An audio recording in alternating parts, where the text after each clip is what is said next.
আগামী 8ই ডিসেম্বর চলে আসবে Realme 10 Pro সিরিজের বেশ কিছু নতুন স্মার্টফোন। তার পাশাপাশি Xiaomiর ফ্ল্যাগশিপ ক্যাটাগরির Xiaomi 13 সিরিজ তো আসবেই। তার সাথে Samsung, oppo, vivo, Oneplus এর পক্ষ থেকে অ্যামেজিং মাথা নষ্ট করা বেশ কিছু নতুন স্মার্টফোন আমরা পেয়ে যাব। So hey guys, Shanto here.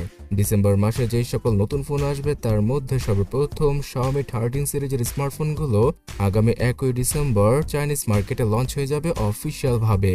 আর এই সিরিজের মধ্যে Xiaomi 13 আর 13 Pro এই দুটো ফোন সর্বপ্রথম আসবে, যেখানে কিনা কোয়ালকম স্ন্যাপড্রাগনের নতুন সবচেয়ে পাওয়ারফুল অ্যান্ড্রয়েডের চিপসেট মানে স্ন্যাপড্রাগন 8 Gen 2 এই চিপসেটটা থাকবে, যেটা কিনা TSMC তৈরি করেছে। আর এর আন্তত স্কোর 13 থেকে 14 লাখের আশেপাশে। এছাড়া এই ফোনগুলোর বেশ কিছু ইমেজ বর্তমানে পাবলিশ করেছে Xiaomi নিজে, যেখান থেকে আমরা জানতে পারছি পুরোপুরি আইফোন 14 সিরিজের মতোই ফ্ল্যাট এজের ডিসপ্লে থাকবে এবার Xiaomi 13 সিরিজে। তাছাড়া Redmi Note 12 সিরিজের Note 12 Pro, Pro Plus অথবা Note 12 5G এই তিনটা স্মার্টফোন গ্লোবালভাবে এই ডিসেম্বরে চলে আসবে এবং এই ফোনগুলো ইন্ডিয়ান মার্কেটে Xiaomi 12i নামে লঞ্চ করতে পারে Xiaomi, যেহেতু এর আগে Redmi Note 11 সিরিজের চাইনিজ ভার্সনগুলো ইন্ডিয়ান মার্কেটে Xiaomi 11i নামে লঞ্চ করা হয়েছিল। তো বাংলাদেশের মার্কেটে আমরা খুবই সুন পেয়ে যাব Redmi Note 12 সিরিজের বেশ কিছু স্মার্টফোন 20 থেকে 35,000 টাকার আশেপাশে। আর এই ফোনগুলো যে কতটা আমেজিং সেটা আপনারা সকলেই জানেন। 200 মেগাপিক্সেলের ক্যামেরা সেটআপ, 210 ওয়াটের ফাস্টেস্ট চার্জিং স্পিড, যার মাধ্যমে কিনা শুধুমাত্র 8-9 মিনিটেই Xiaomi Redmi Note 12 Explorer এডিশনের স্মার্টফোনটা চার্জ হয়ে যায়। তার পাশাপাশি MediaTek 1080 চিপসেট, এই সকল কিছু মিলিয়ে Xiaomi 12 সিরিজের স্মার্টফোনগুলো এই ডিসেম্বর মাসে আমরা আনঅফিশিয়ালভাবে বাংলাদেশে পেতে চলেছি। তার পাশাপাশি Redmi K60 সিরিজের বেশ কিছু লিকস এবং রুমার চলে এসেছে। আশা করা যাচ্ছে ডিসেম্বর নয় জানুয়ারি মাসেই স্ন্যাপড্রাগন 8 Gen 1 এই চিপসেটের সাথে রেডমির এই সেমি ফ্ল্যাগশিপ টাইপের স্মার্টফোনটাকে লঞ্চ করে দেবে রেডমি চাইনিজ মার্কেটে। আর সর্বশেষে Xiaomiর পক্ষ থেকে Xiaomi 12 Lite Any এই ফোনটা আসতে পারে, যেটা কিনা 12 Lite স্মার্টফোনের একটা বেটার ভার্সন হবে। এবং পোকো কম নয়, পোকোর পক্ষ থেকে পোকো X5 এই স্মার্টফোনটা চলে আসতে পারে, যেটা কিনা চায়নাতে লঞ্চ হয়ে যাওয়া Redmi Note 12 5G স্মার্টফোনের রিব্র্যান্ডেড ভার্সন হবে। আর এই ফোনটার যদি 4G ভার্সন আসে তাহলে সেখানে MediaTek G99 চিপসেটকে ইউজ করবে পোকো। 5G ভার্সনে স্ন্যাপড্রাগন 4 Gen 1 চিপসেটকে ইউজ করা হবে। তাছাড়া পোকো C50 নামও একটা বাজেট ক্যাটাগরিতে মানে 12 থেকে 15,000 টাকার আশেপাশে নতুন একটা স্মার্টফোনকে লঞ্চ করে দিতে পারে পোকো। অলরাইট, এবার রিয়েলমি সম্পর্কে জানা যাক। আগামী 8ই ডিসেম্বর গ্লোবাল মার্কেটে এবং ইন্ডিয়ান মার্কেটে রিয়েলমি তাদের 10 সিরিজের বেশ কিছু স্মার্টফোনকে নিয়ে আসবে। রিয়েলমির সিইও নিজেই কনফার্ম করেছেন যে রিয়েলমি 10 সিরিজের স্মার্টফোনগুলো 15,000 রুপি থেকে শুরু করে 25,000 রুপির নিচেই থাকবে। সো আশা করা যায় যে রিয়েলমি 10 স্মার্টফোনটা 15 থেকে 17,000 রুপি আর 10 Pro Plus স্মার্টফোনটা 21 থেকে 25,000 রুপির আশেপাশে লঞ্চ করতে পারে তারা।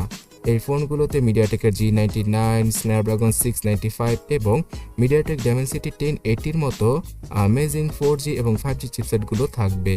এছাড়া 10 Pro Plus স্মার্টফোনটা সম্পর্কে আমি আর কি বলবো, এই ফোনটার ফ্রন্ট লুক দেখে অনেকেই Redmi Note 12 Pro Plus স্মার্টফোনটার বদলে Realme 10 Pro Plus স্মার্টফোনটা পারচেস করবে চোখ বুজে, বিকজ এখানে কার্ভ সুপার অ্যামোলেডের 3D ডিসপ্লে রয়েছে।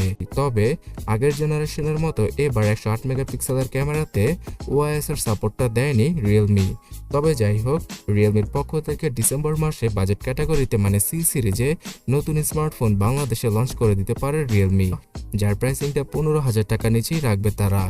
এছাড়া রিয়েলমি C30 স্মার্টফোনের একটা 4GB র্যামের ভার্সনকেও বাংলাদেশে আনা হয়েছে, যেটা বর্তমানে আপনারা রিয়েলমির সকল আউটলেটে পেয়ে যাবেন। আর সবার পছন্দের ব্র্যান্ড স্যামসাং সম্পর্কে বলতে গেলে স্যামসাং হয়তো ডিসেম্বর মাসে তেমন বড় কোনো লঞ্চ করবে না, বিকজ জানুয়ারি মাস থেকে তারা তাদের S23 সিরিজের ফ্ল্যাগশিপ ক্যাটাগরির স্মার্টফোনগুলোকে নিয়ে আসবে।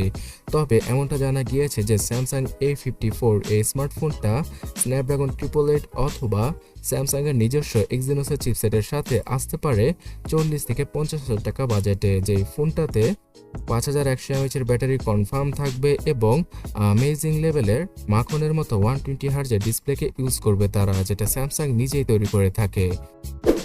তবে এদিকে বিবিকে ইলেকট্রনিক্স তাদের ওয়ানপ্লাসকে আবারও জীবিত করার জন্য OnePlus 11 5G স্মার্টফোনটাকে লঞ্চ করে দিতে পারে এই ডিসেম্বরে, যেখানে কিনা ক্যামেরা কাটআউটটা অনেকটাই ভিভোর X90 সিরিজ থেকে ইন্সপায়ার। এছাড়া এখানে সদ্য লঞ্চ হয়ে যাওয়া সেই নতুন স্ন্যাপড্রাগন 8 Gen 2 চিপসেটটা থাকবে, যেটা মারাত্মক একটা চিপসেট। আর আগামী 3 থেকে 4 মাসের মধ্যে সব ধরনের স্মার্টফোন ব্র্যান্ডগুলো তাদের সবচেয়ে নামি দামি লক্ষ টাকার স্মার্টফোনগুলোকে মার্কেটে আনবে।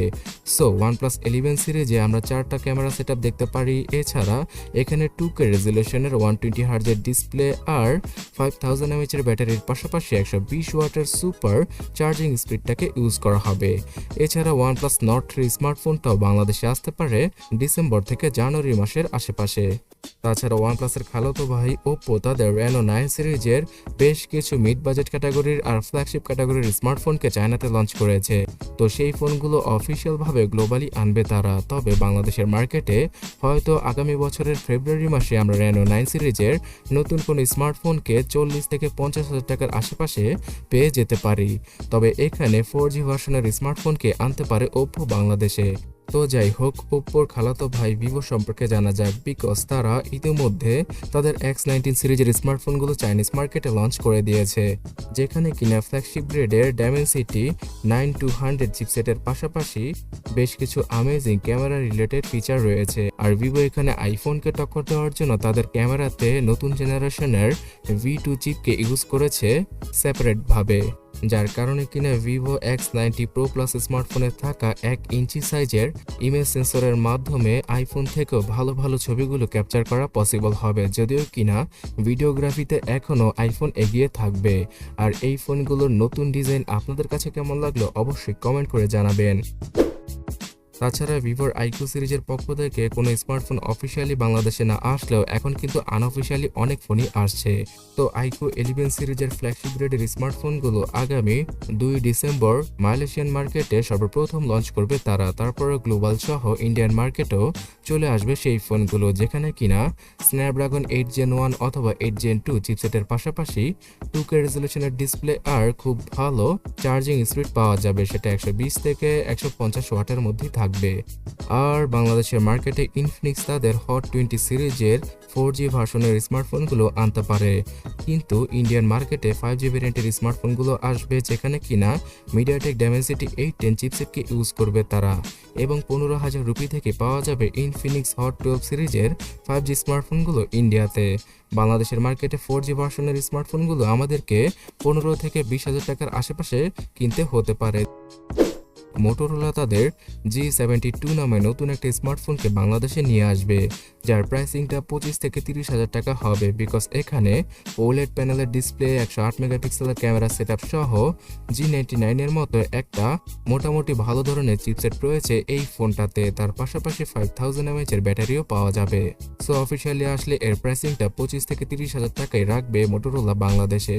অল রাইট ভিউয়ার্স, আপনারা যদি 15 থেকে শুরু করে 25,000 টাকার এই মুহূর্তের সেরা ফোনগুলো সম্পর্কে জানতে চান, তাহলে ডান পাশের ভিডিওটাতে ক্লিক করুন অথবা কমেন্ট সেকশনটা চেক করুন। আর পরবর্তী ভিডিওর জন্য সাবস্ক্রাইব এবং ফলো করে সাথেই থাকুন। ধন্যবাদ।